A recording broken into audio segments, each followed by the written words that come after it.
네, 강프로입니다. 자, 오늘 HLB가 11% 그쵸, 다시 점프했습니다. 제가 여기까지 올라왔을 때 그쵸, 신고가 구간에 도달을 했고, 그리고 신고가 구간 이후에는 뭐가 발생한다 그랬습니까? 그쵸, 매물 소화 과정을 거치고 나서 추가적으로 시세가 나온다고 이야기를 드렸죠. 그쵸, 근데 쉬지 않고 계속 올라갔습니다. 고가에서 그쵸, 요 정도 구간 한 4만 원 거의 한 중반 정도 돼서 그쵸, 하루 쉬기는 했는데 추가적으로 상승세를 보였습니다. 저는 재료 그리고 앞으로 어떻게 되는지 그런 부분에 대한 관심은 없어요. 근데 시세 측면에서는 굉장히 관심이 많습니다. 그리고 주식 투자자는 재료나 어떤 이슈나 그런 것보다 그쵸? 시세 관련돼서는 정말 관심을 많이 가져야 된다고 생각을 하고요. 왜 제가 그렇게 이야기를 드리느냐? 주가가 올라가는 과정에는요, 무조건 가격이 먼저 반영합니다. 실적보다. 실적이 개선이 탁 됩니다. 그때 주가가 돌기 시작하는 게 아니라 이미 주가가 돌기 시작하면 뒤에서 실적이 따라 붙어야 돼요. 그쵸? 근데 HLB는 지금 어떤 상황이죠?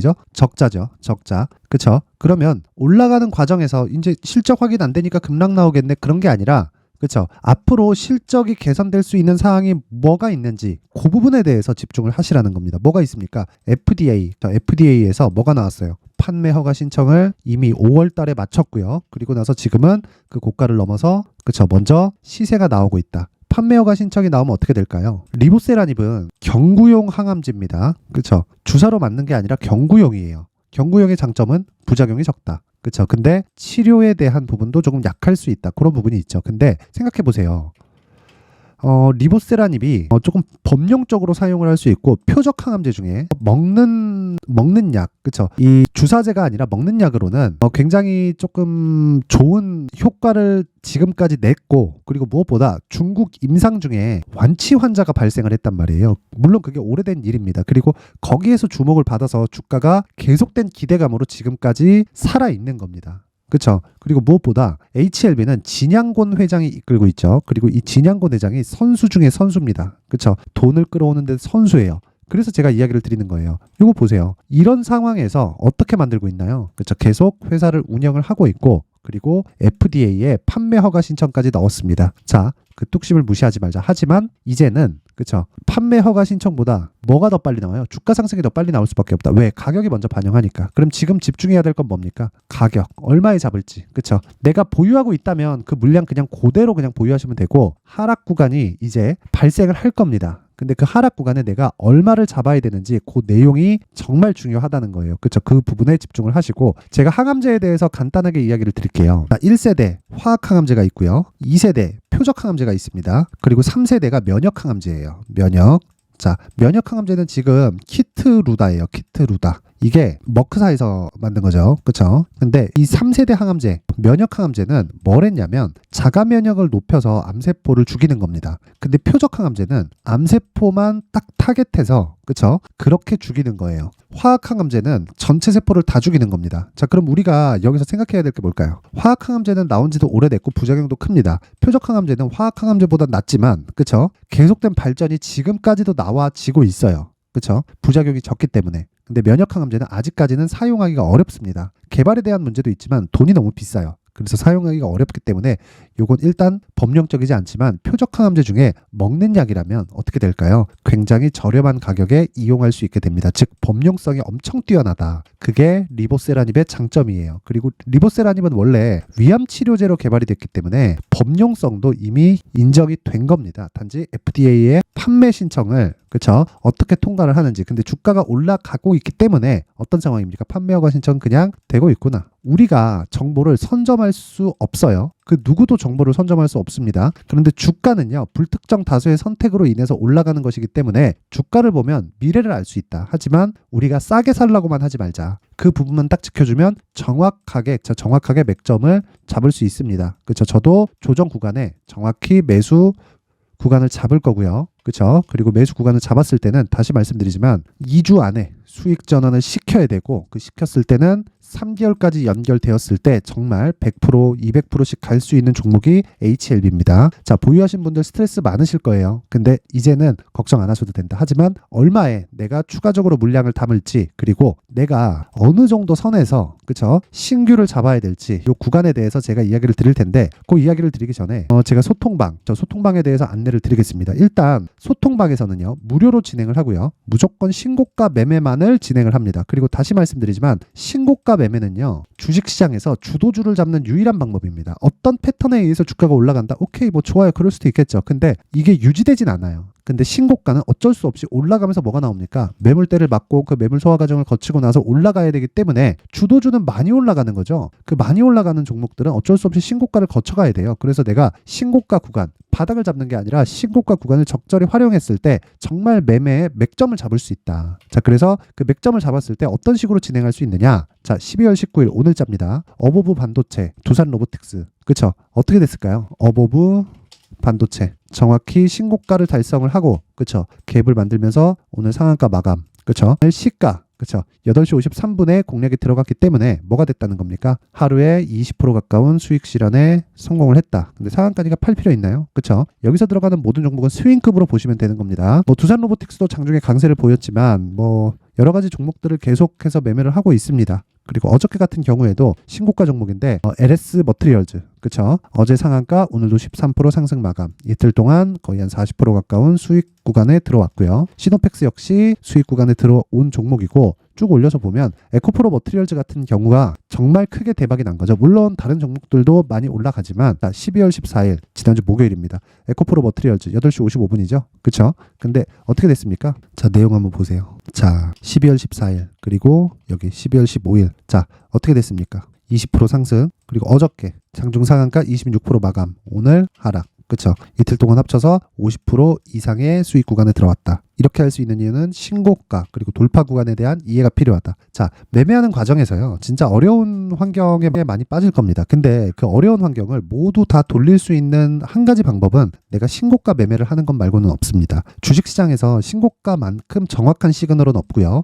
그리고 그 시그널을 잡는 게 단순히 이동평균선의 전환점, 오케이, 그게 더 중요할 수도 있습니다. 근데 그 이동평균선의 전환 시점을 지나쳐서 오는 게 신고가라는 거고, 신고가부터는 시세의 속도가 굉장히 빨라집니다. 그래서 그 빠른 구간에 내가 막 급하게 매매를 할 게 아니라 정확하게 파악을 하라는 겁니다. 그래서 제가 이번에 소통방에서, 그쵸, 강의를 할 거예요. 근데 그 강의를 당연히 무료로 진행을 할 거고, 여기 신고가 검색기와 그리고 신고가 매매를 어떻게 했을 때 어떤 그 수익 모델을 가지고 갈 수 있는지 이 내용까지 제가 함께 공유를 해드리도록 하겠습니다. 자, 근데 구독과 좋아요 꼭 한 번씩 불러주세요. 그쵸? 구독과 좋아요 꼭 한 번씩 눌러주시고, 그리고 제가 여기 소통방에 있는 내용, 그리고 수익 모델과 신고가 검색기, 그쵸? 요 내용을 함께 보내드릴 수 있게 상단에 있는 전화번호로 참여라고 문자를 보내주시는 분들에 한해서만 제가 소통방 입장 링크, 그리고 수익 모델과 신고가 검색기에 대해서 공유를 해드리도록 하겠습니다. 자, 그리고 HLB로 다시 돌아와서 보면요, 뭐 결과적으로 그래요. 이제 고가에 대한 매물대가 있습니다. 근데 그 고가 매물대에서 매물 소화 과정을 거쳐야 돼요. 그걸 우리 뭐라 그래요? 눌림목이라고 하죠. 그렇죠? 그 눌림목 구간에서 내가 어떻게 매수를 할지,